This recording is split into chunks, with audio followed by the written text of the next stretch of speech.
Well, Corey, you might want to scoot down towards us just a little bit closer, more. a little bit Maybe to like us. you can move all that. Y'all have cooties. Yeah, we do. We've been around these kids all day. It's giving ick.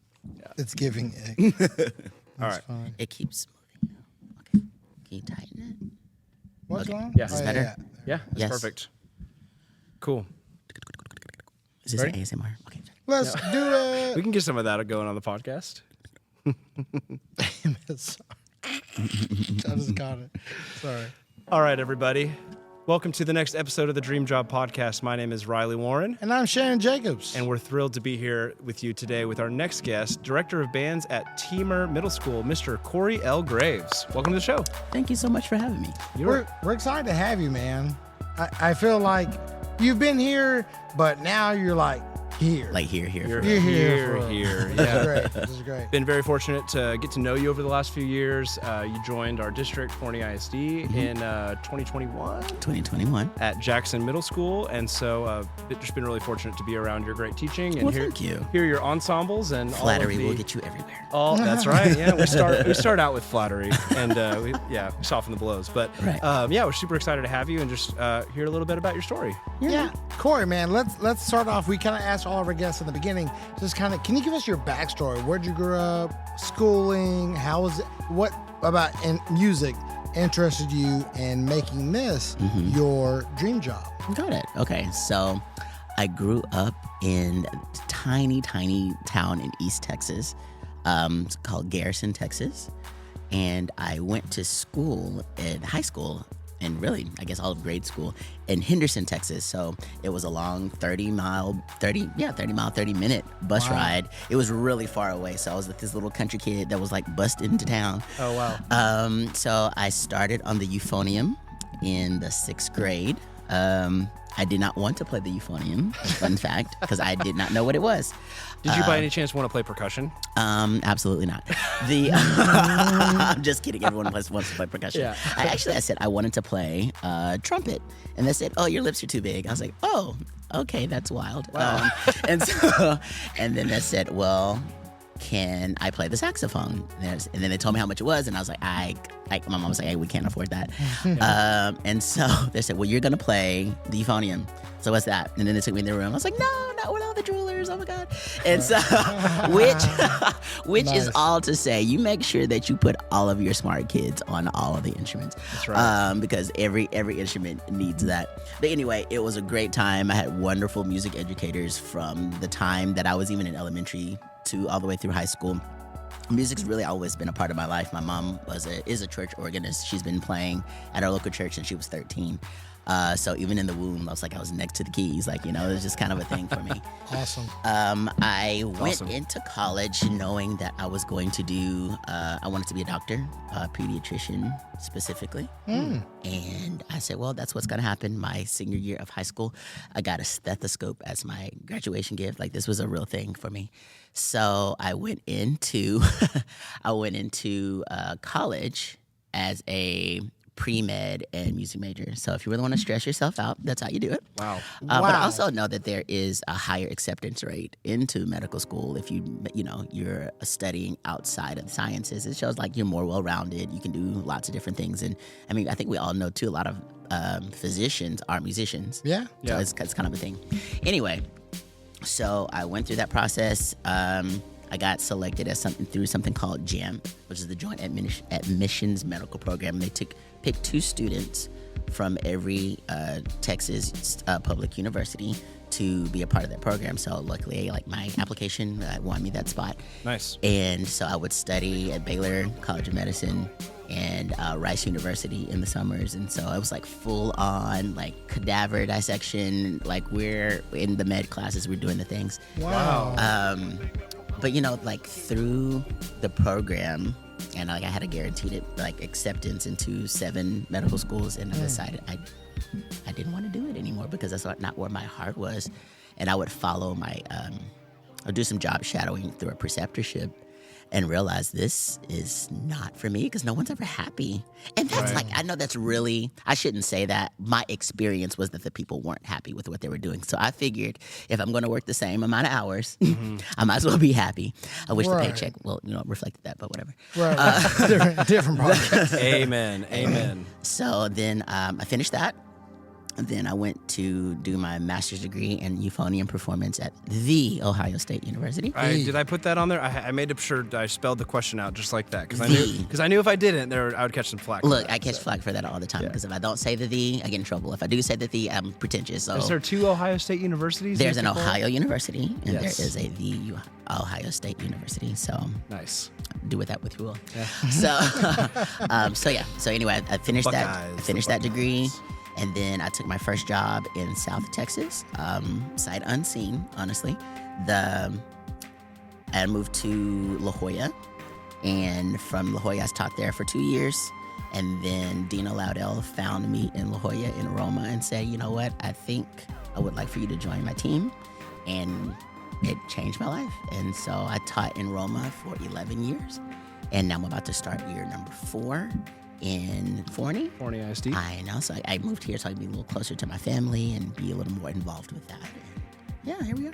That's amazing. Can we back up really quick and just talk a little bit more specifically about like what the experience at SFA was and what the experience at the Ohio State University? I know SFAs, especially in Texas, are really popular place to go get your undergrad. What was your experience For sure. Action learning there? Jacks, for real. So I feel like that was a great place for me to start. The pond wasn't exceptionally big, so it was easy like to mingle and make friends, and there was a staff that had a better ratio of student to teacher. I also felt like if I needed to get home, and I could do that too. But what I love so much about SFA is that it really prepared you to teach. And the information that I was able to get, like even just pedagogy specific on every instrument, was very hardcore. Like in our final playing exams, we had to play a class 2, at least a class 2 solo by the end of the time that we learned on every single instrument. Wow. So there's no excuse for not being able to play the instrument, you know? Right. So I think that was really great for me. And like it's just a great place to be too, and it's a beautiful campus. Cool.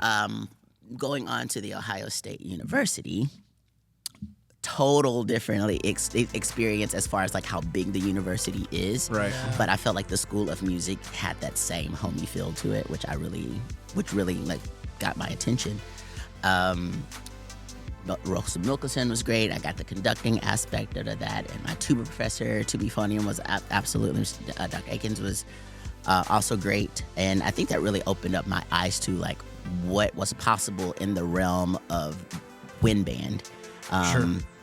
And not to say that didn't happen at Stephen F. Austin, but through your graduate work, you tend to do a lot more things too. So I don't know. It was great for me to go from a small pond to a larger pond and still thrive in that pond too, because SFA prepared me so well for that. And any connection with the football team? I mean, such an iconic, athletic atmosphere. Did you do much with that, or did you just enjoy being around? I just enjoyed being around. I was a grad student. I was a fellow, so I was always busy. And I finished my degree in 8 months, so that was crazy. Oh so my I gosh. know. So I really didn't have any time to dot anyone's eyes or anything. Right. But teach any drill or anything like that. no, so I would just love and go see and enjoy the experience. Yeah, it was great. That's awesome. Wow. What drew you to the Ohio State University from Stephen F. Austin? It was, I won't say it was random, but it was kind of random.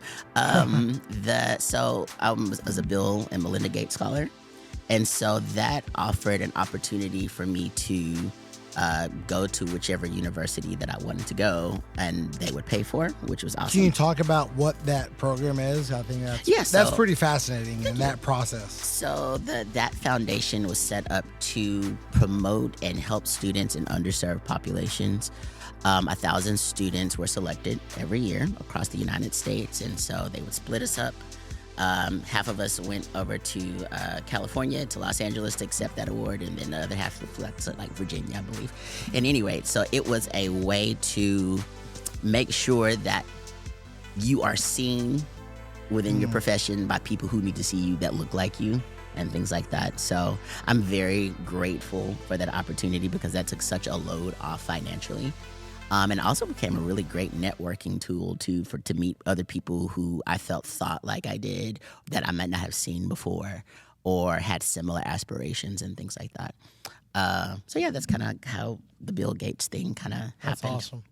But I was on a random tour of where I wanted to go to grad school, and with my roommate at the time in college, and his dad took us everywhere, and they were from Ohio, and so we went to Florida, we went to Ohio, we did the things in Texas, and blah blah blah blah blah, and that's just kind of where the connection was for me. I'm a very vibe oriented person. I can tell. So if it's gonna be a personality conflict and you can't handle like the positivity all the time, and I feel like you're always negative, then it's just not gonna work. I mean, we can be cordial all day long, like we're not gonna be besties by any stretch of the imagination. Cool. That's great. Well, it's awesome to hear a little bit more about that, and this a really unique thing about you, and we're going to talk about some more things like that. But Thanks. You got yourself kind of to your time at Roma. Talk about your time as band director there, and we'll go from there. But we certainly want to hear about the process of trying to achieve things like winning Honor Band and going to Midwest, but not just the process, but the experience of both of those accomplishments. For sure. I think, and I want to stress this a lot, that sometimes we get caught up in the accolades, and people often ask, well, how did you win it? Well, how did you do this? How did you take your kids to Midwest? And how did you win Honor Band? And how blah, blah, blah, blah, blah, blah. They're all ancillary products of creating great relationships with your kids. And that's the foundation that I try to talk to my young teachers about all the time, like teaching young teachers how to teach. Yes. And the importance of what they do is really at the heart of what I do as an educator.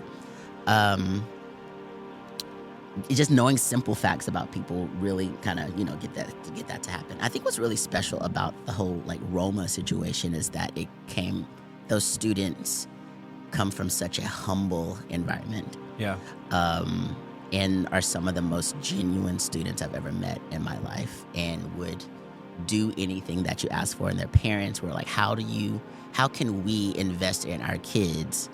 What kind of hours do we need to do this? Like, when do I bring my kid for this? And they just saw the benefit of what music was doing for those kids, and how it changed them as a person, how it made it more dedicated, and how they learned about delayed gratification, and that we're not going to learn things immediately, and just it takes time to do so. And I don't know, I think that's why the program took off the way it did. It was already set up very well, and I think it was just able to elevate it a little more with my own personality, and the people that are there now are doing the same things. And I was just really grateful, I guess, for that opportunity, because that's where I learned how to teach. Yeah, I love that you mentioned that, because it's obviously evident not only in the middle school, but the high school has been so successful for so many years. And I love that you gave credit to the families and the parents. For sure. Because I think a lot of times, whether it's on this podcast or just in general, parents and families and approach can sometimes be the deterrent for teachers, and probably more places than it's not. So I love to hear about,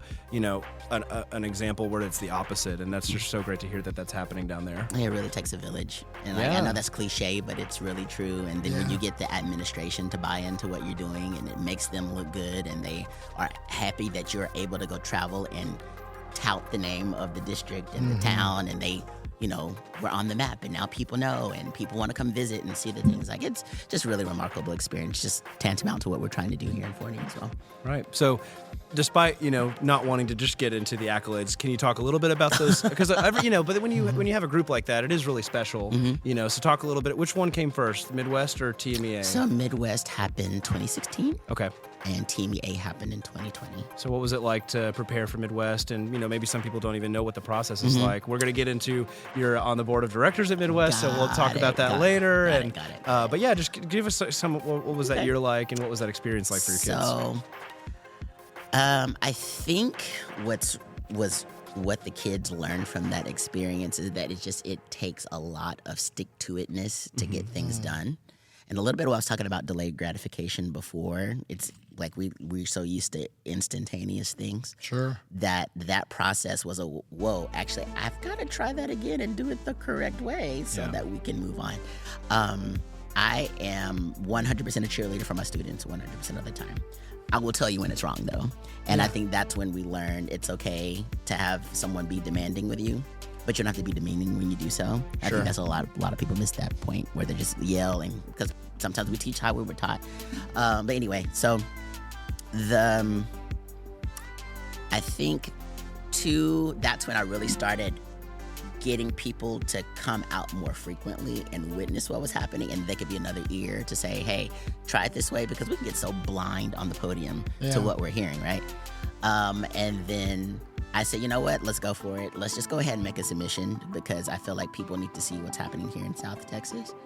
And what's the worst thing that could happen? You win and you go, oh, look, that's what happened. So we were able to do a lot of crazy fundraising to get the kids there. You want to talk about a community effort to make that happen, but I thought it was really important that the world saw what so many people thought would never happen. Just because of finance. And I often talk to the kids like, it's a limit, it's not a label. Yeah. It doesn't determine who you are. You can do what anyone else can do. And so when I'm able to go fly around the country and teach, that's why I try to preach. Like, you can do whatever you want to do if you put your mind to it. There's someone's always going to be willing to help you. There's always someone who's going to be able to bounce ideas and tell you what's great, what's not great. And you've got to have the drive, the tenacity to want to do it. And that's when it happens. So we got the opportunity to go to Chicago. That was the first time the kids ever got to see snow. And oh my God, that was something, it's harder than I thought it'd be. And then never take kids who aren't used to snow ice skating. They'll break their leg. This is exactly what happened on the last day. Oh, man. But at least it happened on the last day, right? So that opened up a lot more opportunities, that people saw that group on that, big international stage. Yeah. And that was really a motivating factor. You know what? I want these kids to be seen everywhere. Yeah. So that really kept pushing the drive to want to make the honor band thing happen.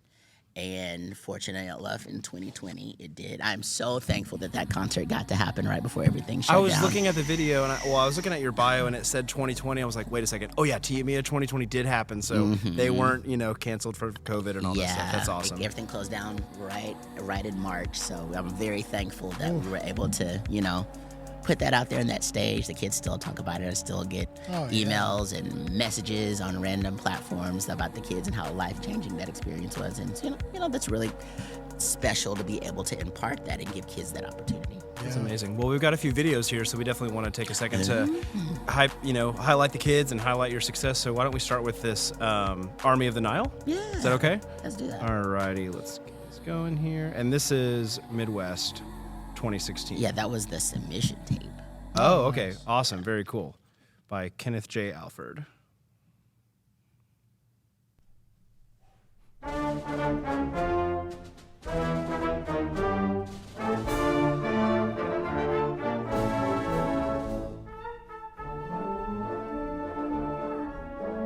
love the multiple camera angles here. Yeah.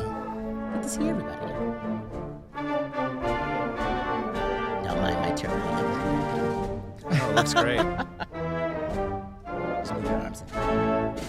Make a note of the percussion staging, because that's one thing that's, I think, unique about you. And since this is still sort of a percussion podcast, we would definitely want to come back and talk about it. Yeah.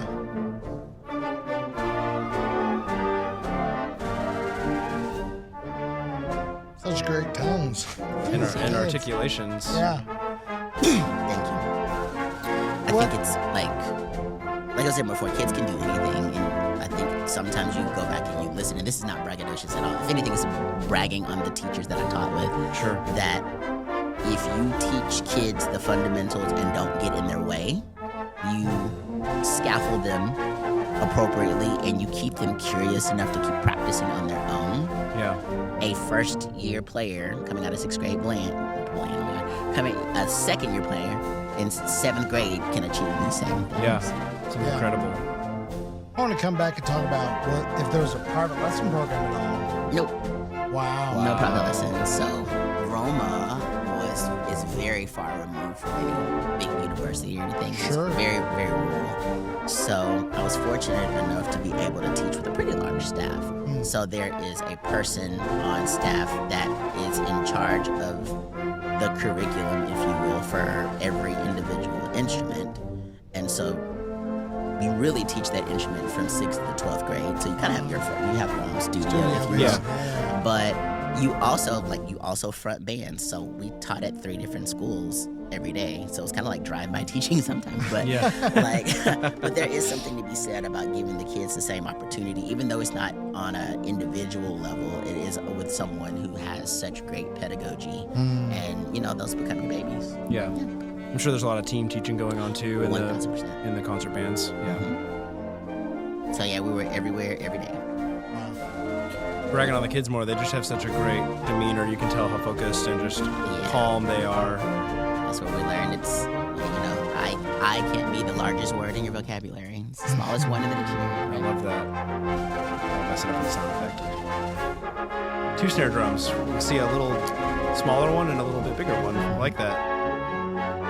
When you start getting larger percussion sections too, you keep everybody active, especially when everyone is like about at the same playing level too. Right. Like you can't just let people sit. And at least at that age, you can't. Sure. Yeah, definitely. Because I know that, like, when you get into orchestras, clearly it's a thing. But Yeah. Or at the high school level. Look at my solo.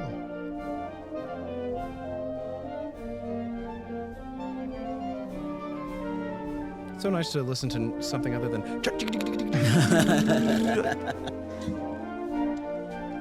Gotta get you guys away from them snare drums. Yeah. So, all full disclosure, we just taught Kent this morning. So That's right. this is a great change of pace. This is more calm, to be honest. And it's not as hot. Wow. Great job. Beautiful Wow. playing by the Roma. What did you call it? Symphonic winds. Symphonic winds. Yes. That's incredible. Mm-hmm. Awesome. Well, I don't want to go back-to-back videos, so maybe talk a little bit about the, you have this great Midwest experience, and then you have several years, and you're continuing to try to get into the honor band, or winning the honor band. Did you have did you have one honor band submission between Midwest 2016 and 2020 when you guys actually got to perform? I guess that's right. So we submitted that 2016 year, then one more year after that, and then I think that's I feel like the years are running together. Yeah, now. right. Yeah. Right. Yeah. You have pre-COVID and post-COVID. Right. Yeah, and my brain is foggy from both, so it's fine. Yeah. So what was the impact on the program after going to Midwest? I mean, did things feel different? Did some yes, because especially when you're in a middle school though, you only have them for a couple years. So right, the how much turnover does that is so trickle? fast. Yeah. But you Curious to know hear about what? that. I'm glad the experience happened, and I wish the thought process had happened earlier. That if you will teach every year like you have a major performance, Right. imagine what you'd be doing. Yeah. Right. And I felt like that year where the kids were preparing to do the concert, the 6th graders got even better because they saw and they thought, oh, that's just what we do. Mm-hmm. Right. That's the standard of excellence. Okay, that's just the next chapter versus, oh man, 7th grade band is way harder. I think I'm gonna quit now because this is too much. Right. That's a really interesting take. I never thought about that.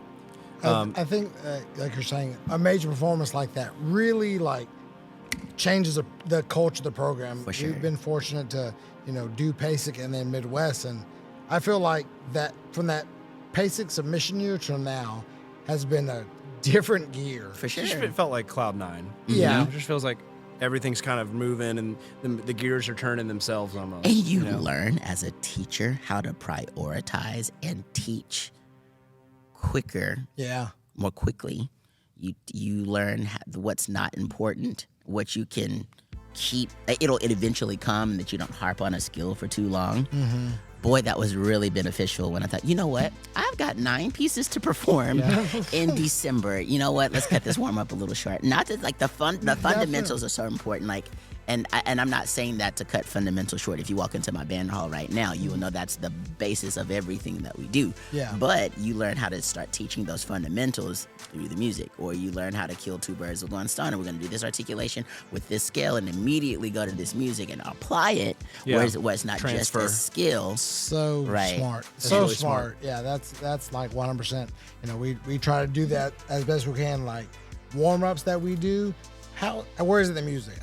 There's licks and the warms that are right in the show because they're right there. Like this concept applies here and here. Sure. And once the kids start figuring that out, and they're like, oh wait, we've been doing this for a long time. To be honest, we've been doing the same thing since 6th grade. It's just a little faster, or it's in this context. No, it's the same now thing. it's applicable. Yeah. Now it's just not something I have in my artillery. It's something I'm having to use every day. I don't just have it stored. It's being used. Yeah.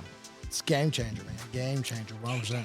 So go on and talk about, you get to this 2019 year, I guess, is when you're preparing to submit for TMEA. What were those kids like, and what was some of the, what was the tape like and the submission process? How was it different than Midwest, going for honestly, something like I don't that? really think it's that much different other than you maybe playing slightly more advanced music because the season could go a little longer. Sure. Yeah. I think part of that is kind of what helped get into Midwest in the beginning because there was always this strong tradition of the bands placing within like the top 5 every single year. Yeah. But that's just what's kind of difficult about Honor Band because only one band is chosen, which is why I'm going back to my soapbox. And like you got to realize that even though you may not be chosen as the Honor Band, it doesn't mean that you're not great. And it took me a while to understand that. I am an Enneagram Type 3. My success is very, very important to me, and I need people to know that. Yeah. So I remember harboring these feelings like, I'm just not good enough. And like, are you serious? Like, this is the dumbest thing you can possibly think because that is a literal snapshot of the program. And it is literally the opinion of 5 people that you might not ever see again. Yeah. That you get no feedback from. Yeah. So, perfect example is when we did the 5A tape last year. I think the results were 2 people had us in 1st, 2 people had us in 10th, and 1 person had us in 3rd.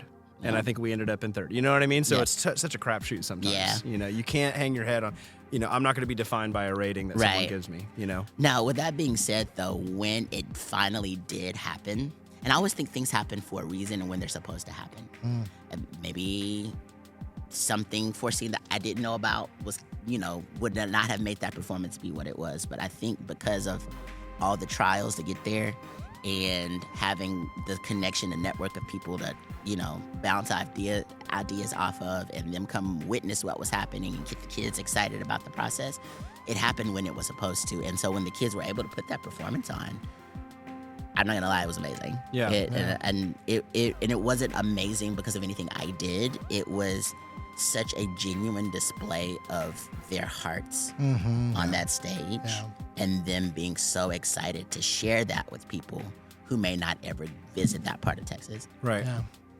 That's so cool. That's awesome, man. I can completely, empathize with like all those sentiments. I still tell people I think that 2022 basic performance, just seeing the kids throw down, pinnacle of anything I've done. Just pinnacle. I mean, I had goosebumps backstage the entire time. It was really hard to hold back emotions. Just He cried. He cried. He's not going to Oh, say yeah. He cried. Real man cry. Because I was a big old baby. Right, and you're just proud, man. You're beaming with pride of like because you've seen all the hours and hours and hours that it took to get there. That's 30 minutes, an hour concert that people see and go, that's great, but they didn't see all the hard work it took to get there, and that's where that's where my joy lies, is in that hard work that it takes to put on that performance. Because you knew what the other people didn't know. Yeah. And you were able to witness that from the beginning. And I think one thing I want to say, going back to what you said about, it happens at the right time, this is my young teacher admitting, we submitted for PASIC in Midwest kind of every other year since my first year.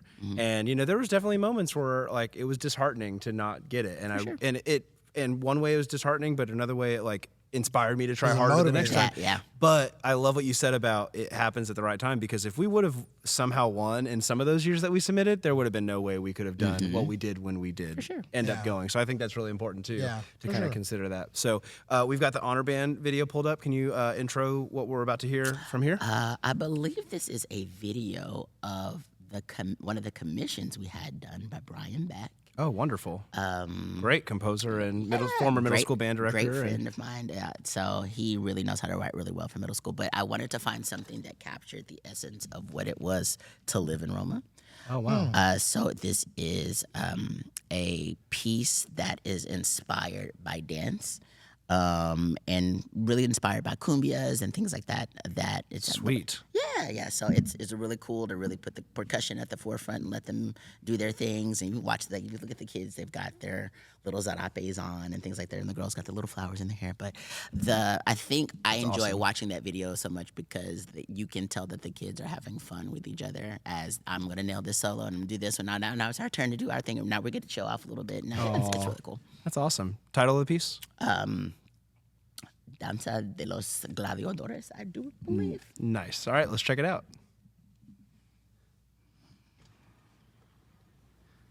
Just a little, you got your friend filming for you up here. I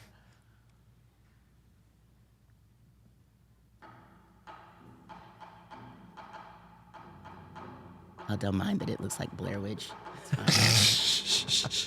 A lot of colors. Little sashes.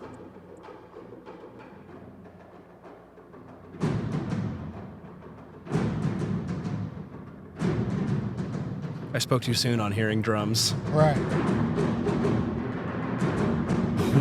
Get it. Timpani, yeah.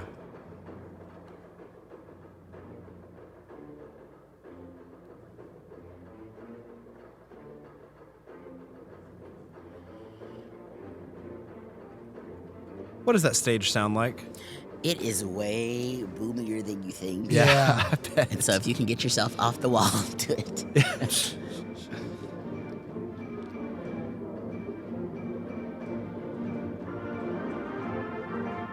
Yep. But still so fun. Yeah. Oh, I bet.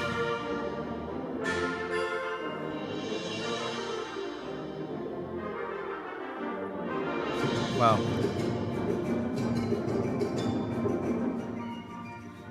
Yeah, shaker. Nice. Bossa girl.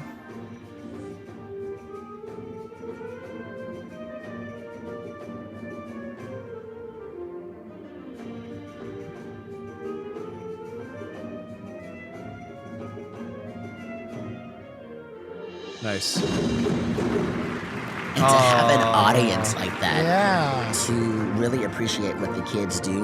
Yeah. I think those are some of my favorite concerts to go to, are the middle school concerts, because they're kids. Yeah. They're doing these amazing things that we take for granted because Yeah. we did them and that was just what you did. Right. Sure. You know? And I think it's really cool that people appreciate that because they are doing that day in and day out in their own band halls.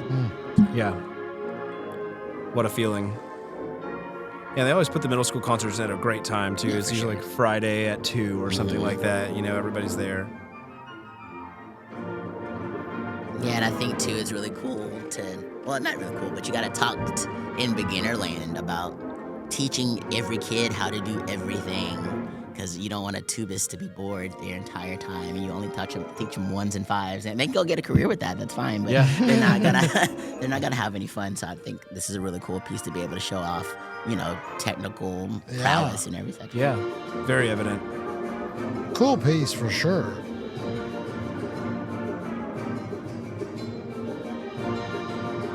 Is there any sort of guidelines like Midwest where you have to try to program different levels, or is it kind of just Some do of whatever they're you different in want? that Or way. So as far as Midwest, we know Midwest is a new music convention. Right. So Yes. 50% of what you play has to be composed within the last 2 years. So really that's an effort to get, publishers, their music out there and get new music out there to the band halls. And as far as like honor band's concerned, it's really kind of a, what would you like to play? What do you want yeah, to do? cool.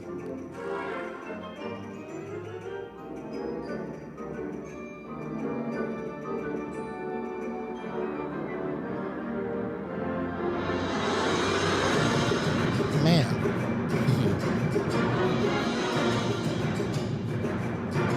Okay, French horns, what you got?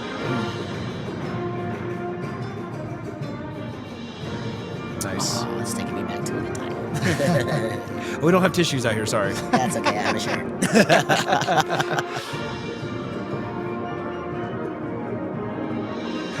Where was this on your program? This is what we can play. Okay, nice. Yeah.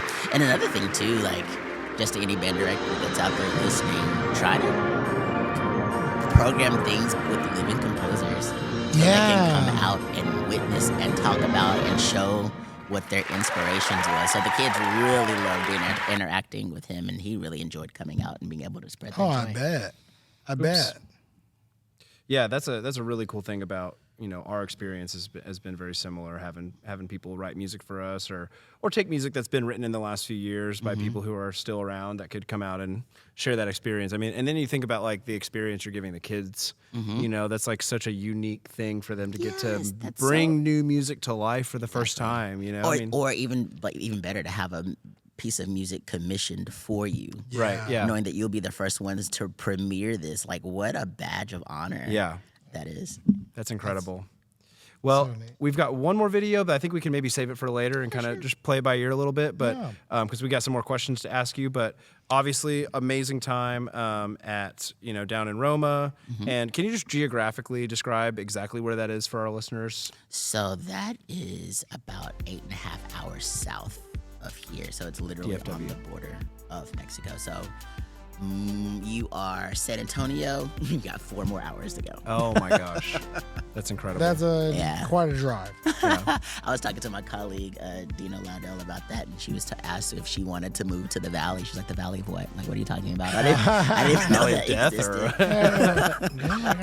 Yeah, we have a valley in Texas. Yeah, it's there. It's one of the most influential.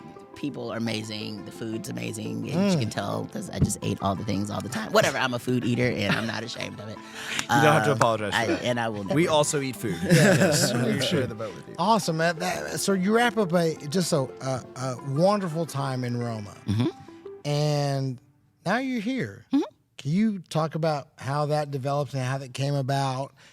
We are so honored to have you here. Well, thank you. Honored to be here. So we talk about that a little bit, and then talk about opening up Jackson Middle School, and then if there's a little bit of time, talk about deciding to open up another middle school in the same district. I don't know what I'm thinking, but no, I'm just kidding. So the move came when I decided that it was time to be closer to my family more frequently, because like I said, the distance it's pretty expansive.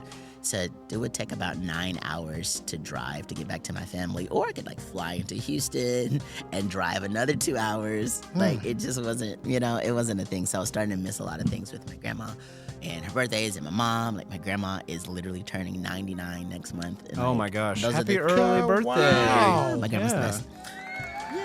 Yeah, and she's still as sassy as ever. That's where I get it from. Sorry, this sample's kind of long.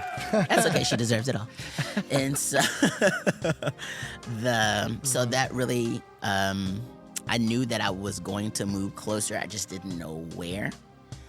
Cody Newman reached out to me and was talked to me about this opportunity, and Cody and I are great friends. You're like, Cody, I don't know. I was still nervous because like that program was still running on all cylinders, and it's hard to leave your baby. Like that was my baby. Like I felt like I helped cultivate it to what it had become. But you also have to start thinking that if something does happen to you, you will be replaced. Sure. And that's not the same for your family. Right. Right. Yep. So it was time to start prioritizing that. That doesn't take away the experience that I had. I learned what I was supposed to learn with the people that I was supposed to learn, and influence the people I was supposed to influence, and the same thing, they influenced me as well. But it was time to be a little more present in my own personal life. Yeah. So that kind of facilitated the move. So we talked about it for a couple of months. I don't know. And then finally, Corey, this is the place. I really feel like this would be something special, blah, blah, blah, blah, blah.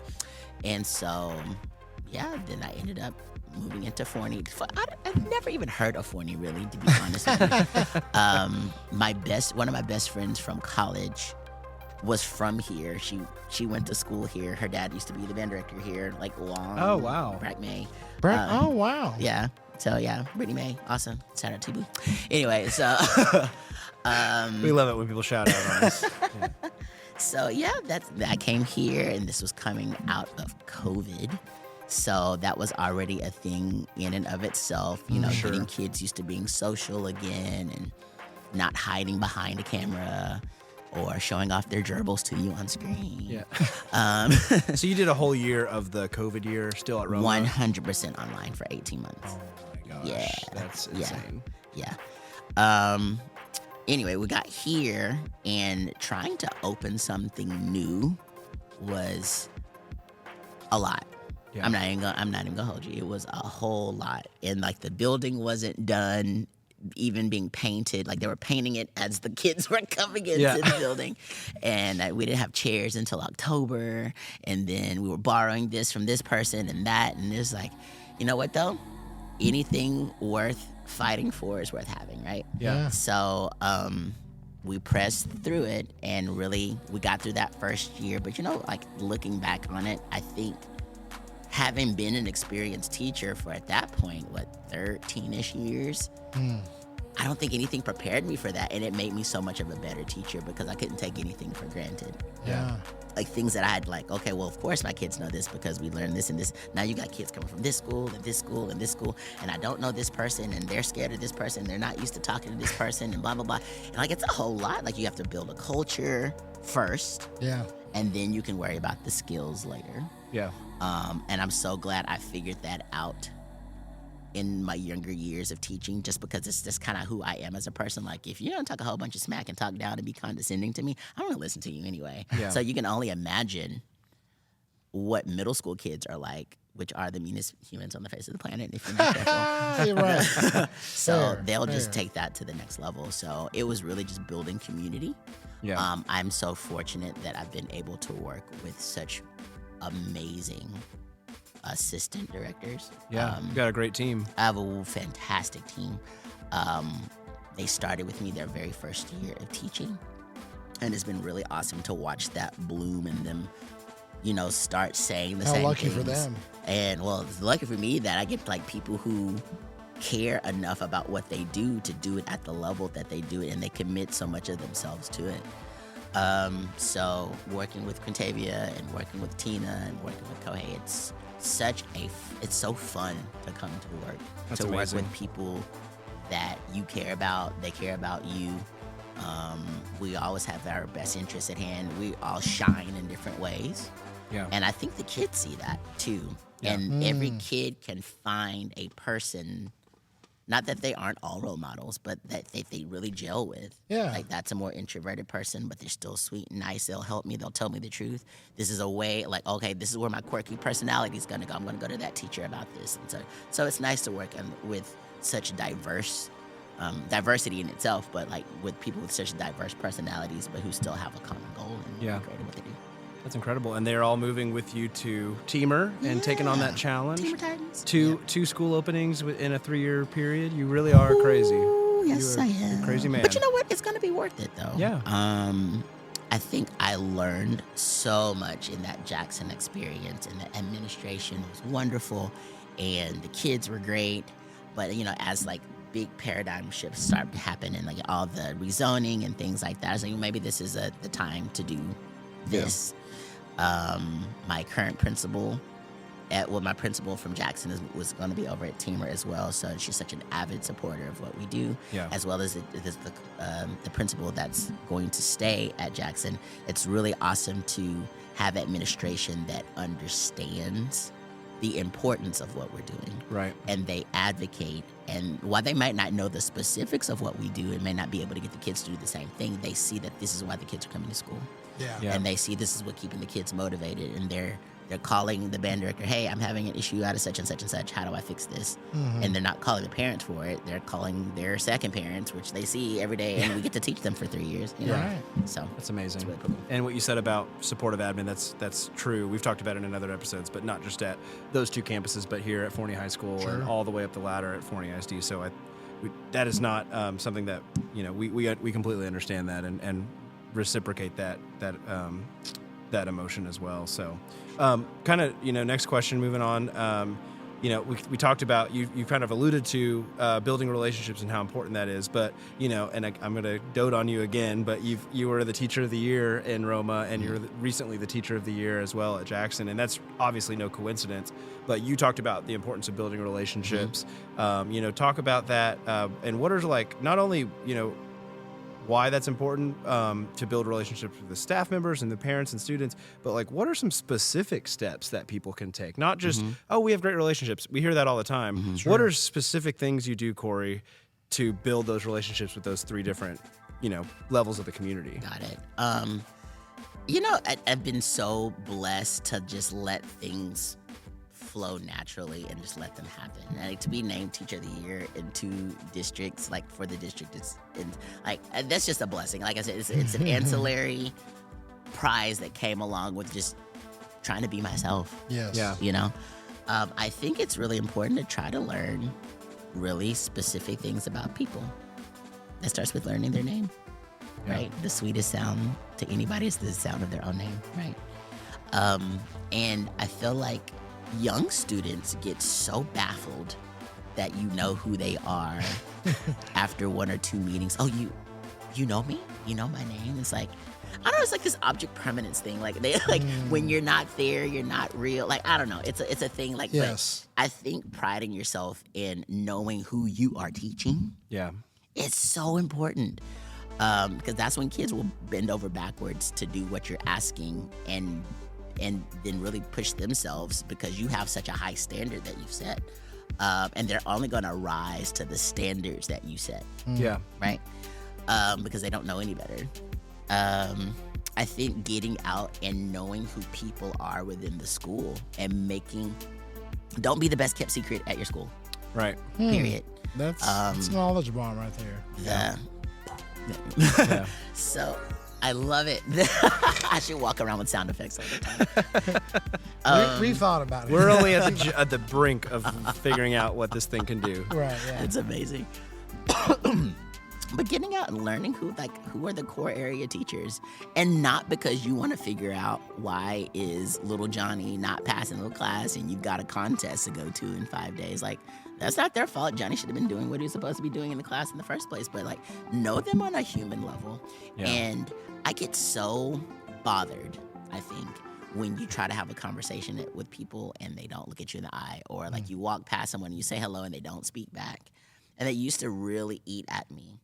But I think sometimes you just got to know what people's personalities are and figure it out and overcome that and figure out how to have a relationship.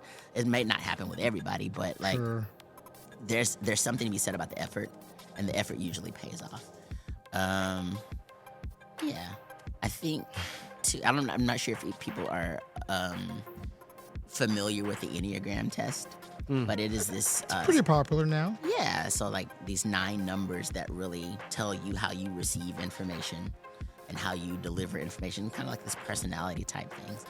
And I think it's really important to know that about people. Yeah. Because I know the same information that I may be able to give one of my staff members, I can't say it the same way to someone else because they may think that you're talking down to them, or, so knowing how people receive information and how people give that same information, because now I like, well, what does she mean by that? Well, then why did she show up at this time? Like, why did he this?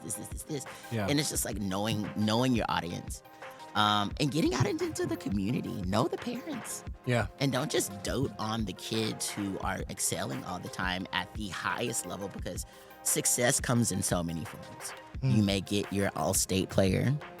You may get a kid who remembered to bring their mouthpiece to school 3 times this week. Right? Count your wins. That's a win. That's 3 wins. That's 3 wins. Get 2 Get more 3 next stickers. week. Yes, Yeah. and people will do anything for stickers. I don't care how old you are. Smelly stickers, too. You go on Amazon. There's some great ones. But also like doting on the kid that looks like he's a trouble kid within the school. Right. But calling home and saying, hey, you know what? Johnny was so awesome today. He was the best. Like, my Johnny? Who are you talking about? Yeah, your Johnny. He's the best. He's the best kid ever. And Johnny comes back to school and didn't get yelled at for once. Right. Yeah. And excited that someone saw him for who he is. Yeah. Even though he may have a different personality. Yeah. You get him. And that is such a game changer for a kid. Yeah. Yeah. Such a game, because like somebody gets me. Like everybody has their person. Now you're their person, Yeah. Well, I think taking away from all the things you're saying, you are really good at seeing things from other people's perspective. And I bet that's something you had to work really hard to do, And so I love that you're sharing all of that, because I think we think so much of how am I communicating, but you're really good at thinking about how is this person receiving? For sure. How I'm making them feel. Because I know what it's like to be misunderstood. Yeah. And have what you said taken the wrong way. So you just learn how to give people the benefit of the doubt, because maybe they're not like being a raging whatever, Maybe there's just, they communicated a different way. So, Yeah. I think what's maybe could be enlightening to people is like this seems to be a lot of like just who you are. Like you're just kind of born with the ability to connect with a lot of people. Are there any steps that you think that you made a conscientious effort to learn to foster that in your relationships and other people? Because some people, not everyone's born with it, obviously, right? But I know there's a lot of people who want to develop it. Do you have any tips or tricks? That's a great question. I am by no means a life coach at all. However, I will say you learn the most when you step out of your comfort zones. And so for the people who are really reserved and are afraid to talk to people, push yourself to do it anyway. So if you're going out to a conference and you see this big name, whoever this is, go introduce yourself and ask questions, ask for help. Yeah. I say, hey, I'm struggling with this. Do you have any ideas? And I don't care how big of the name, and it's usually the big name people who are flattered the most that you would consult and ask for their experience as your teacher. Yeah. If you if you are a person that's really shy, commit to meeting 4 new people. Just pick a number and stick to it and stay in contact, because that's how networking begins. And it's like that success breeds success type idea. Yeah. I did it one time and I was good at it. Now I'm getting better. It's like that circle of practice. Yeah, it's just like teaching. Exactly. You get better at it. Now you want to do that. Now I've unlocked a new skill and now I can do this. It's the same thing with networking too. Like you get out and you make yourself vulnerable. Like we try to tell our kids through the creative art of expression, like you're really exposing your heart. Like this is who I am. It's no different than an adult doing that who may be shy. So I feel like we can't ask kids to do things that we're not willing to do ourselves. Absolutely. And then expect them to do it when we don't do it. So I think that's a large key, is finding people that you admire and talking to them and get them to come in and help. And even if they can't, I'm sure they'll have a conversation with you on the phone. Yeah. Or transfer, like send a recording. Yeah. They'll get to it. I know the schedules might be busy, but they will, find people who've got the availability too. Yeah. Find people who look at life the way you want to look at life if you don't already look at it that way. Yeah. Because if you see somebody who sees everything through rose-colored glasses and they're happy to be alive every day and speak to the people and inspire the kids, go figure it out. Go see what it is that gives them this zest for wanting to be there, because kids react to what they see. What we do is so incredibly influential. Yeah. And that's why I like teaching this particular age level, because once you set that fire, the sky's the limit. Yeah. And then they get to high school and they do this. And they don't have to be a band director. They just learn how to be a great human and how to connect and make great relationships even outside of the band hall, because those are transferred to the jobs that they have. Yeah. And then they go into these leadership positions. These are the things that we teach in band that I think are so important that sometimes I don't think we give ourselves enough credit for teaching. Absolutely.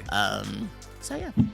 I love that. Yeah, there's so much insight. Because this is my ADD. As you're talking, I'm just like, man, this episode is about like the humanity.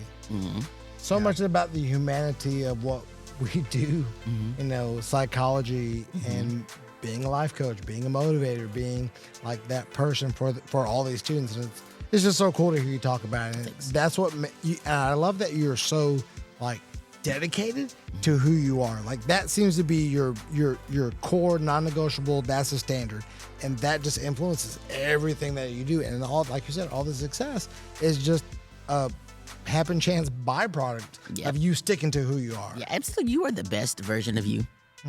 Right? Nobody else can be you. All right. So commit to it. Right. Absolutely. I tried to be Shannon once. That's crazy. I don't know why you have such dismal aspirations.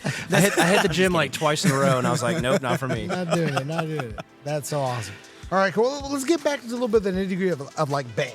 Okay. Right. So we would like for you to share your vision of like a successful enriching band program, like kind of top to bottom, specific steps that you take to work towards achieving like a balance, what kind of programs within your band hall you think are really important. And then if there's any obstacles or pitfalls that you've encountered and overcome in your career. Got it. Ooh, that's a lot of questions. Okay, so I think what shows a successful program is a program that's got a mission and a vision that they're actively trying to engage every day. It's not just something that's posted on a poster somewhere. It's not something on a website. It's something that you live. It's something that the kids can walk in and say, I'm a part of this program and these are our values. Or while they might not even be able to remember these like long mission statements, they are living them. Yeah. And I think that is so important because that sets the culture for what you want to do. I was going to tell you about like what we're going to do at Team this year, but I haven't even told the kids yet. So maybe we'll part 2 this one day. That would be great. But I think in 6th grade or whatever the beginner year is for you is where that starts, of them connecting, like I said, but knowing what's possible on the instruments too, beyond just like being, if we're talking about specifics of being a great musician, exposing them to new artists. And like, there's no reason that my euphonium class shouldn't know who Adam Fry is and who, all these great names are as a euphoniumist, because now they've got that sound in their ear and they'll go, oh, that's cool. I recognize that. How do I get there? What can I do? And then, it falls down this rabbit hole of like, what's possible on my instrument?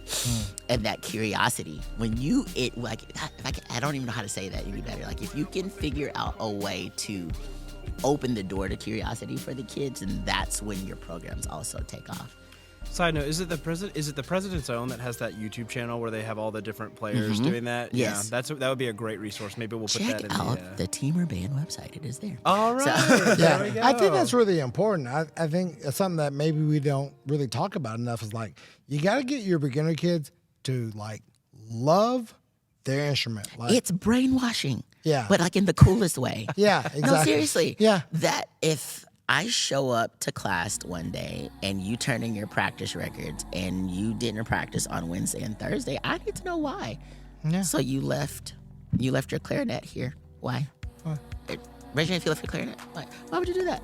Like, and I think you got to be careful with it though, because sometimes there are extenuating circumstances. Sure, I get it. sure, yeah. But like, you also have to talk to kids about like, everyone else is committed to doing this. Don't hurt the team. Yeah. You left your you left your clarinet here. Okay, great. I'm gonna have to call CPS, the Clarinet Protective Services, and they're gonna take your stuff. And we got to figure out why you can't take care of your things this way. But really getting the kids to like buy into the responsibility, but know that practicing can be fun. Yeah. And that the music is the reward for all the hard work that you do with fundamentals. Once you get them to buy into that, that's amazing. Yeah. Because they just want to practice and hang out with their friends. They'll come in and practice at lunch because that's just what we do. It wasn't because Mr. Graves threatened me that I didn't have my 210 minutes this week. It was how could I not get my 210 minutes? I was here with Gabriel. We were practicing our duet. Like, well, this band's easy. I love it. This is fun. Yeah. Yeah. That's awesome. So building a culture where kids want to practice and getting them from that state of just wanting to please you, wanting it to do it from themselves. Because when you can build intrinsic motivation, it's over. It's easy it's after over. that. Yeah, absolutely. And then that's when the kids stay in band. And it's not a parent saying, well, I understand the benefits of band, so that's why we're going to keep them in. And the kid doesn't want to be there. Yeah. Because, they just never bought in. Yeah. I think it's really important to keep that drive going on 7th, 8th grade. Because 7th grade's a huge jump. Yeah. It is such a huge jump. Whether we like it or not, we talk Yeah. about we really should be teaching our 7th graders like still things we teach our beginners. Absolutely. But it's just not the way that we unfortunately can't do that.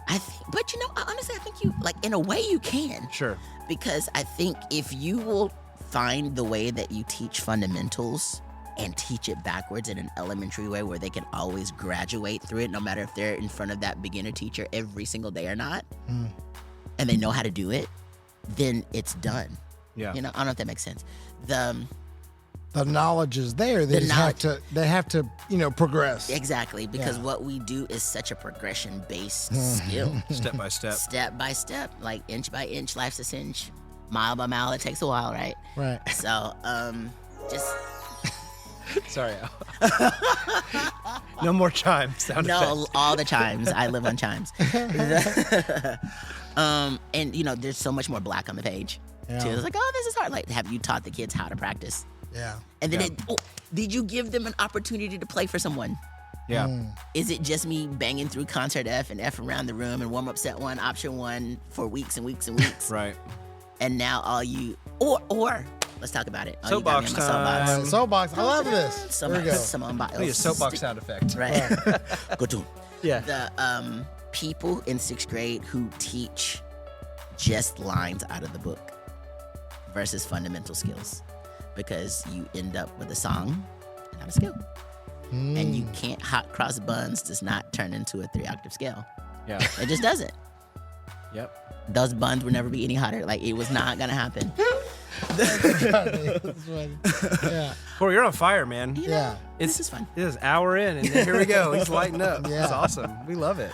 But keeping that, using your 8th grade population too, to motivate and show kids, hey, this is possible. I was there where you were before.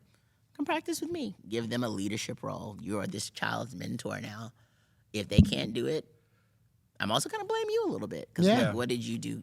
Because sometimes we take too much of the onus of what the kids can and can't do because they either didn't get pushed the right way to learn how to do it, or the culture in the program doesn't motivate other people to help you or hold you accountable. It's their program. It's your program. I got a soapbox today with my kids. Like, we all have to do what it takes in rehearsal and outside of rehearsal to make the program successful. I got to go home. I got to write a drill. You got to go home. You got to practice that role that you blew today. Like, we all have responsibility. I think that's that's kind of a next level thing for people. Is like, let your kids take ownership of their program, and you'll see a 100% different level of effort from every member of the program. For sure. Or it's like that. Cody really likes to talk about the Nick Saban quote. That's like, it takes what it takes. Some people like to come in and think, okay, well, how many hours am I going to have to do this in order to Is that achieve the one on X, his Y, or wall Z? on the way out? It's not just on his wall. It's Yeah. on like 7 different walls. It's outside of our office, and it's great. I won't go the whole thing, but it's like, it just takes what it takes to Takes be what great. it takes. Yeah, there's no set number of hours, or it's like, it just takes what it takes. If you want to be the best, then you're gonna have to make some sacrifices. Yeah. And so trying to teach young children that is Because, challenging. naturally, I think we have such hubris. Like, we are so prideful, and it's hard to, wait, I got to do that again. That wasn't good. Yeah. Like, you have to be honest with yourself. And I'm a big cheerleader for my kids. When it's right, I'm going to throw you the biggest pep rally ever. Like, ask Quinn, ask Tina, we got confetti everywhere, and everyone's always having to pick up stuff. But when it's wrong, you got to say it's wrong. It's wrong. Yeah. And they're not going to get better by you just by me, just like you bringing in a ignoring clinician that's only going to tell you, oh, that's great. Yeah. That's wonderful. No, it's waste of not. money. That is not great. It's not great. Like, why would you tell them that? And you don't have to be ugly, but it's this is how we're gonna have to give a plan. Yeah. This is how we're gonna get better at this, and then we get it. Great. Let's move on to the next skill. Now we've unlocked. We've hit this checkpoint. Yeah. Now we're ready to unlock a new skill, and that's so cool.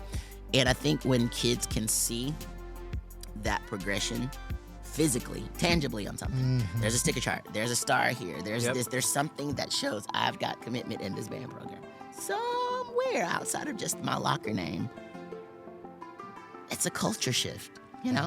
This is mine. This is my program.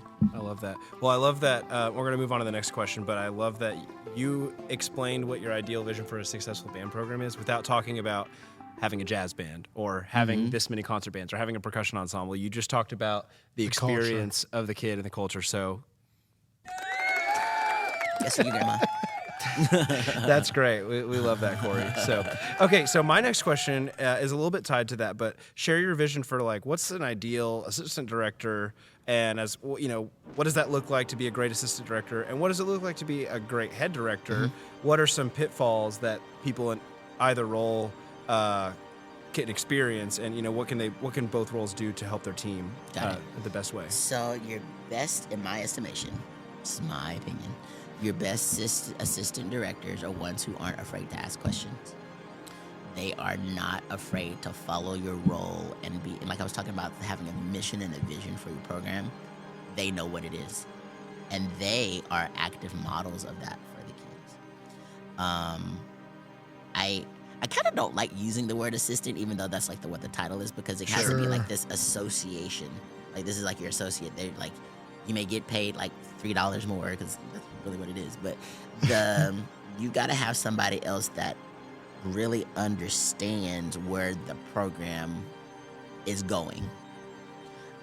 These are people that you have that they want to get your feedback, and they are writing notes and they are making plans and then seeking your advice. Okay, hey, let's talk about this. I might not understand this. Do you have any idea? Can you watch this video? Can you stand next to me? Another sign of a great band program is when you've got a team of people that are in all the classes, and there's not people off doing other things while one person is teaching. There is no reason for a band to ever be unsuccessful. There's just not, because you should be there helping. Right. Right? And so it's a team that's committed to being there, being visible, being vocal, showing up on time, because if you don't, then the kids are going to say, well, why do I need to show up on time? These are the people who hold the kids accountable. These are the kids that you're not the kids, the teachers that go to conferences and they're learning things outside of just what you're saying. Because I think I've got a lot of good ideas about band, but I don't have every idea about band. And then we can talk about, hey, what'd you learn? Or let's go to this conference. Let's go to this concert. What'd you hear? And people that can talk intelligently. They might not know all the answers to everything. Yeah. They might not even know what they don't know. That's scary. Realizing that you didn't know what you didn't know. Sure. But being open to, hey, let's fix this in your band. I didn't hear this, blah, blah, blah. And then them being active in doing so. And then somebody who can, you know them so well that they know what the next move is. And then you can tell a great program that if every band, while they might not be on the same skill set, are doing the same things. Yeah. Because that continuity needs That to alignment, follow. yeah. It's alignment. And then those things help the kids so much more when they leave your program and then they go to the high school that is vertical to yours. Yeah. Yeah. And we're just saying the same thing. Now it's like Who's times doing two. it better? Now we're doing it better. We're doing a more advanced version of that. A good head director, again, is someone who shows up on time, who is going to have a plan and is not afraid that if that plan changes, they've got a backup plan. And they've got a backup plan for the backup plan. They are people who give individual responsibilities to fit the strengths of those assistant directors. So if I know I've got somebody who is amazing at logistics, then can you make sure that you set the itinerary for this, you handle all the bus things, you this. If I know I've got somebody on staff that is amazing at planning, can you make sure that this drive and you call these people to make sure that they're here for this, and then I want you to do this for the parents and this. Everybody's got to have some ownership in the program. Sure. Otherwise, it becomes a disaster for the head director, because just like we're talking about the kids, you put so much onus on you to do everything, then they feel like, well, why am I here? You don't need my help. They're an adult. They're smart. Right. They have ears. They're trained musicians. They can do it too. So it's someone who's open. A head director's got to be open to feedback too. Right. While they may have a vision, that vision sometimes needs some correcting, and or just needs some tweaking. Yeah. And if I want to say that my band programs are going to be great, it's not because of what I'm doing, it's because of what we're doing. Right. Yeah. Oh, I love that. So that's amazing. That's really great. Man, such wisdom. I love it. It's just so awesome. Okay. So let's get into like being in front of a band, right? Talk to us about some strategies, some rehearsal techniques that you utilize with working with like beginners, your wind ensemble, your symphonic winds, those things. And then you do a lot of clinicing with different region bands around the country. So what are some of those different things look like? Then maybe we'll go into some more beginner things maybe. As far as just like band itself, and we're everything comes from just having a great tone quality, right? And a lot of the focus, especially early on in the year, is how do you sound? Especially in 6th grade. You as the teacher, what do you sound like on that instrument to make them sound like the way you want them to sound? Because there's no reason for me to model a terrible trumpet tone if I can't make a great trumpet. Then all my trumpets are going to sound like that, right? Because that's the sound of their ear, which is also important to give them recordings to listen to. Bring in people that you know sound amazing. Like, let them hear them play. If private lessons is a thing that you can tout, then do it. Have those private lesson teachers come in, but don't expose them to things that don't make them sound great. And then they need to be aware. Okay, so we've got this chair test, and 50% of it is tone, and 20% of it is rhythm, and 30% of it is, I don't know, fill in the blank. They know that the large percentage of what they're doing is tone-based. So whatever I want to make sure is harped on, I'm going to give the most points to, right? Yeah. And then the kids should be able to say, as we pass, sounds around the room, point to the sound that's different. Everyone say facts, not feelings. Facts, not feelings. All right, great. So that nobody's getting their feelings hurt. But this is just like, it's just not quite to par yet. Yeah. It's always a yet. We'll get there if we do X. If we have a plan, we've written that out. Now you're going to specifically practice this tonight, and then we're going to listen to it again tomorrow. So tone, 6th grade. The kids can't have a tone challenge. Like, can you sound exactly like this? Can you? But then we really start as we get into the rest of the year. And this is something that I got from a good friend, Robert Herrings, about the tarts of band. Tone, articulation, rhythm, technique, and style as appropriate. I really feel like most of 6th grade is tart, no S's. And as we get into 7th and 8th grade band, we really start trying to incorporate that style portion of that. Cool. But I feel like in every great concert band rehearsal, no matter if that's concert band to symphonic band to your honors band to scale jail, I don't know, wherever you are, how can you make your instrument sound its best in all ranges? Can you read? Is reading being forced upon you every day? Like, do you have to do it? Because I hate when I hear that people say, oh, I waited until, the band sucks at sight reading. Like, we started 3 weeks ago. Yeah. And then they have to go to an evaluation 3 weeks later. Like, It's not Yeah. time. all you're going to do is stand in front of the judge and teach them, like, what you didn't teach. Like, Right. Yeah. Exactly. Hey, guess what? I didn't do this. Yeah. Well, not anymore because the judges leave the room. But Right. they'll be able to figure it out when they they'll come back figure it in. out pretty quickly. Yeah.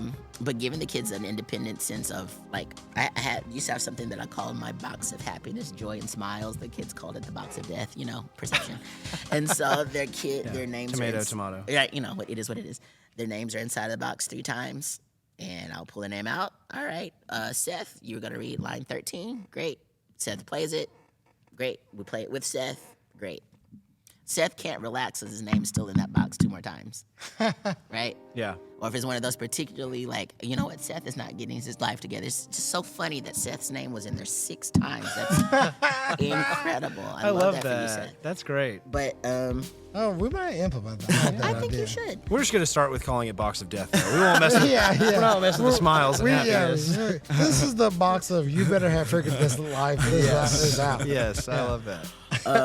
But Sorry, kids watching this. They know. You can thank this guy right here. They know by welcome. now. Yeah. You can find They me at know TMEA by School. now. It's fine.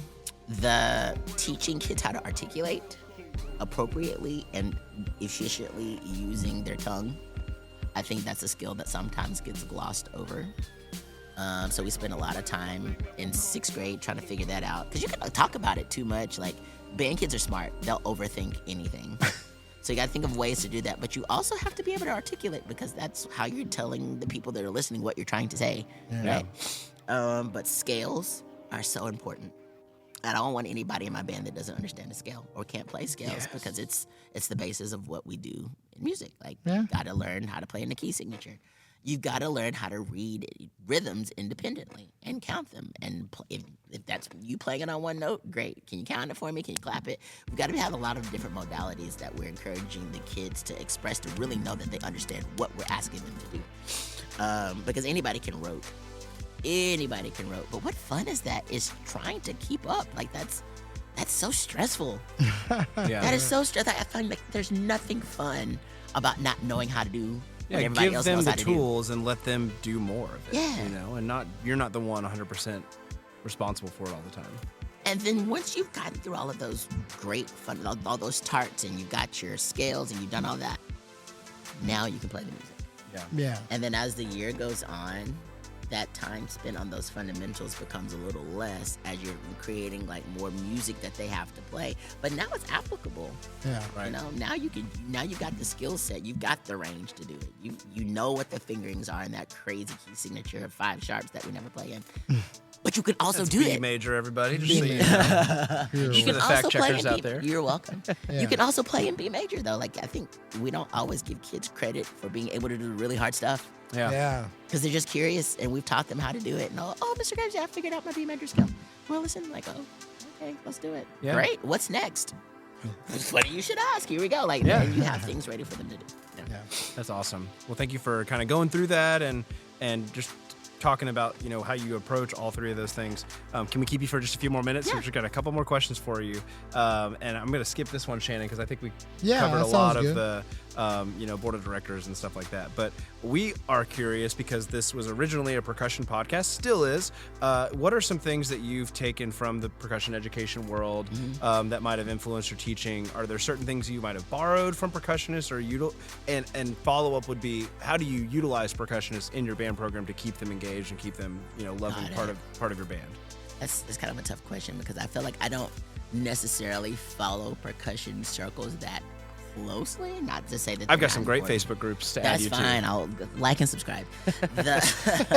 Or you can But- listen to this podcast, season 1. Yeah, right. But I think, you've got to keep the kids engaged. So I try to program music that will do that. Yeah. As evidenced by the honor band piece Yeah, we right. watched. So, like, there's no reason to have all these great percussion teachers helping teach the things if we can't show them off, because sometimes percussion, like tuba and low brass and early music, it can get boring if you just sit there and you don't have any right, for sure. challenge behind it. So, I try to make sure that the kids they're responsible for all 48 scales on their when they play their mallets. In rehearsal, I try to utilize them and tell them your job is to keep time. And Yeah. that is literally your job. So I try to really facilitate, and this is clearly nothing groundbreaking, but try to facilitate them as the metronome. Yeah. And we learn how watch from where we are from behind the room, and learn how sound travels differently, and how the sound is coming from the back. That you've got to be able to hold, that is your job. You've got to hold time. Now we get to add all the twinkly, fun little accessory things to that too. But I think one thing I've picked up about how percussionists rehearse is it's so repetition based, if you will, and it's a lot of you just try it again. Yeah. Do it again. Not in a rote way, but look, this is what's wrong. Yeah. Yeah. Now let's fix it this way. And I one of the best pieces of advice I got when I got my very first head job and I taught my very first band, because I didn't know what I was doing. I'm just be honest, I ain't no diddly squat, because I was going to go back and finish my DMA and teach tuba and euphonium, period. There's an unfortunate story about the person who was in charge of that band at the time, but they got in some trouble and they gave me a baton and said, now you're taking this band to contest 5 weeks before contest. I'm like, oh, this will be fun.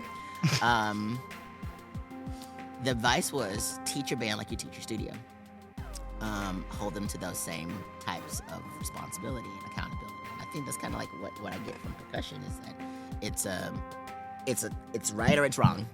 Yep. And this is how we make it right. It's clean or it isn't. Right. Yeah. It's musical or it isn't. Yeah, it is or it's not, you know. So I can't say that I've got these long lists of percussion based things, but there is a way to rep things. Yeah. And we're gonna positively rep things. Did Lynn Jackson not say the same thing yesterday? She totally did. She said, we make repetition interesting. Yeah.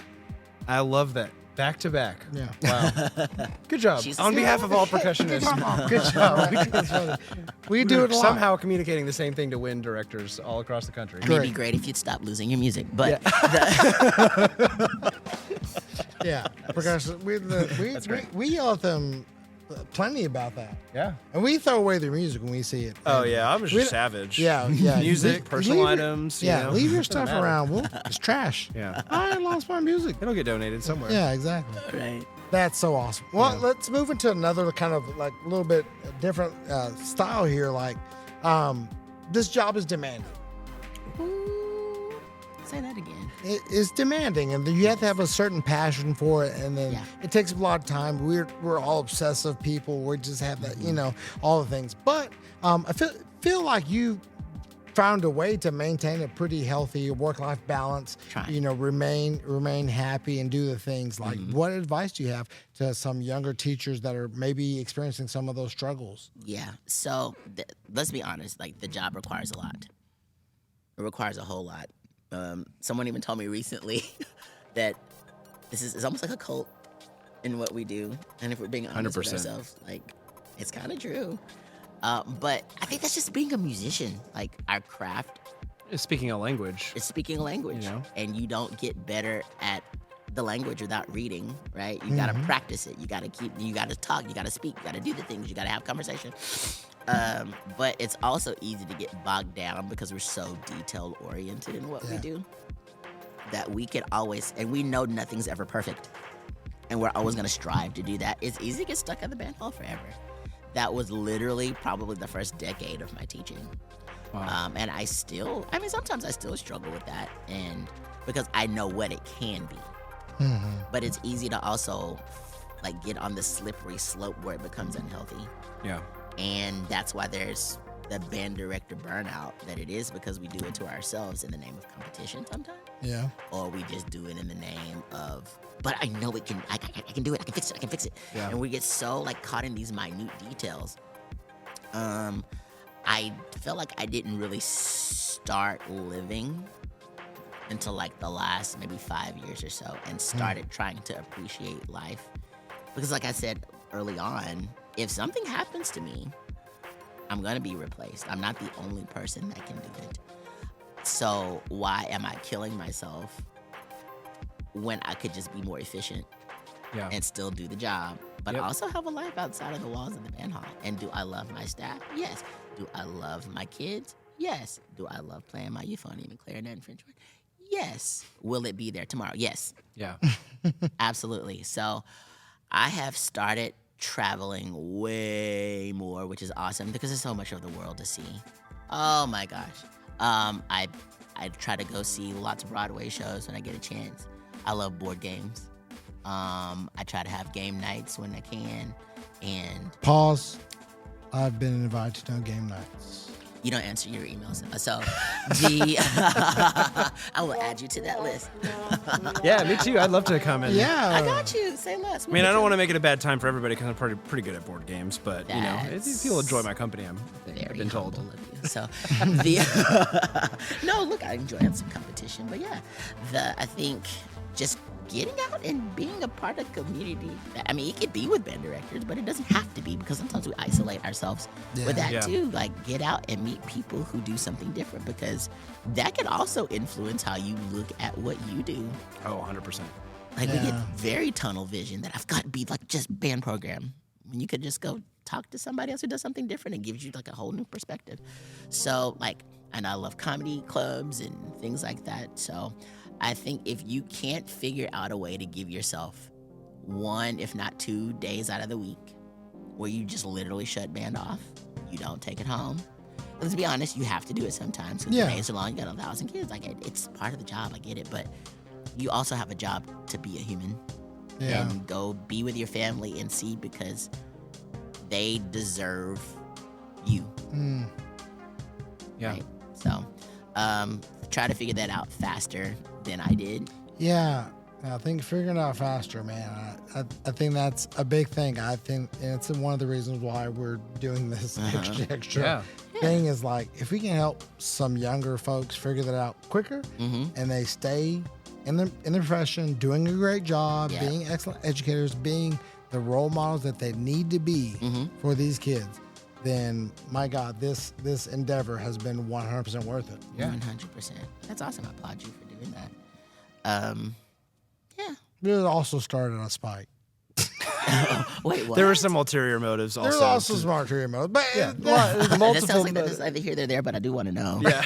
Well, you can find out if you listen to Shannon's interview, which comes out this Friday. This Friday. But when this episode releases, it'll have been out already. So it's kind of weird talking in multiple times. I feel like we're in the Marvel comics. We're Doctor MCU. Stranging it. That's pretty cool. When we do multiple interviews like this back to back, we have to kind of Doctor Strange a little bit. Like when this episode comes out, that'll have already come out. So like the Lynn Jackson reference, if people watch when they finally see this, they will have understood that reference. Yeah. Hopefully because they watched your episode. Got it. Well, Corey, thank you so much for joining us this afternoon. Absolutely. I know It's my we're pleasure. opening schools and so many things are going on. We have our band camps. And Pray for us, y'all. Pray, yes, Yes. we really need that. And we Pray just for been better so. traffic.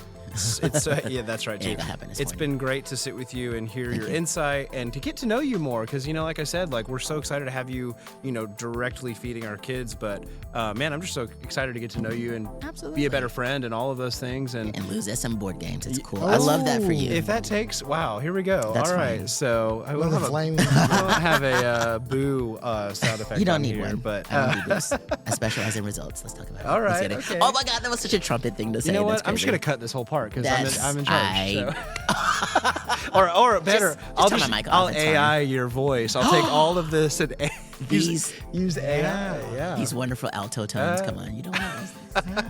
It's been great to talk to you, and I just can't wait for people to hear your insight. Before we go, Shannon has one really quick segment that he likes to do in all these episodes that we Okay. didn't tell you about. Why are you smiling? I'm gonna let Shannon intro it, and then we'll close it out. Okay. This is another product of my ADD. Oh, wonderful. I've had all these thoughts, mostly while you were talking. Okay. He's like, shoot, gotta. Yeah, exactly. Okay, this segment's called Good Idea, Bad Idea. Oh, okay. And I'm just going to ask you a question, and then you just tell me if it's a good idea or a bad idea, and then maybe expound upon your answer. Oh, that's not scary at all. Okay. Got Okay, ready? it. No, but let's do it. Good idea, bad idea. Boston. Good idea. Though I haven't been, but it looks like the weather is amazing. And if you're into seafood, go for it. Okay. I'd make lots of food-based decisions. Oh my gosh. I'm really just a little Decisions. chihuahua, so yeah, I get to do anything for food. So there you go. I don't know. Well, the weather, I don't know about wintertime. It looks Pretty cold. I like Yeah. cold weather though. Yeah. And like then cold the weather. spring and the summer, it's better bet- than here. This is disrespectful. Yeah.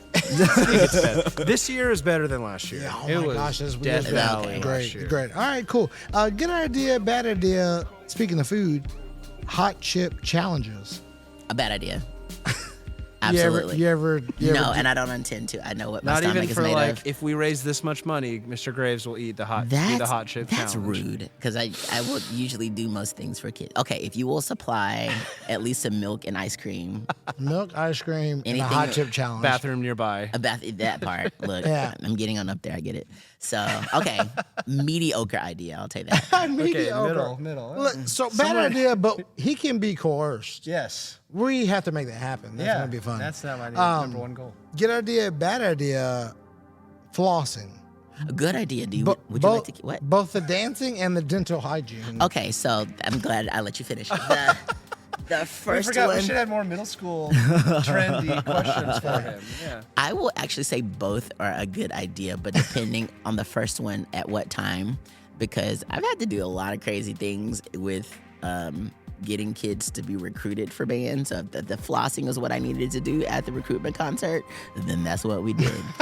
If I needed to be relatable, then you know what? Let's floss it all. Teeth, if you want to keep them, let's do it. So, yeah. In both thoughts. Good Flossing. idea. That crossed our mind this morning for some reason. I had that. I don't know. Good idea, bad idea, Mr. Corey Graves. Being a music educator. Good idea if your heart's in it. I love that. Don't do it for just the paycheck. That'd be a real stupid decision. What paycheck? The chicken You guys nuggets. get paid to do this? That's crazy. Wait a minute, time out. You've been getting paid this whole time? Dang it. From that perspective, do it if your heart's in it because it is a vocation. You have to love it. I'm not saying you need to gyp yourself. Find a way. I mean, if there's a way to find some passive income, do that. But if it is just a paycheck for you, just don't do it because the kids will not get anything out of it, and you're wasting their time and yours. Awesome. That's the end of my good idea, bad idea segment. I've done it every episode. Pretty much every episode. Nice. Awesome. Great team player over here, Oh, Corey thank you. Graves. Thanks, guys. Thank you again for coming out, and we really look forward to just the upcoming year and all the things we get to, not just view, but be part of your team and get to help influence your vision. And we just are so excited to call you a friend. And Absolutely. thanks for coming on the podcast. All right, thank you. We'll close it out. All right, everybody. Thanks again for watching today and listening. And remember, you can find us on YouTube and Facebook and Apple Podcasts, Spotify Podcasts, TikTok. Look up Corey Graves. Check out all the amazing things he's doing. Thank you so much for being our guest. Check out teamerband.com. Teamerband.com. THENER band.com. Yes, remember the name. All right, everybody. Have a good one. Thank you so much. Grow the show. Thank you all. I love that.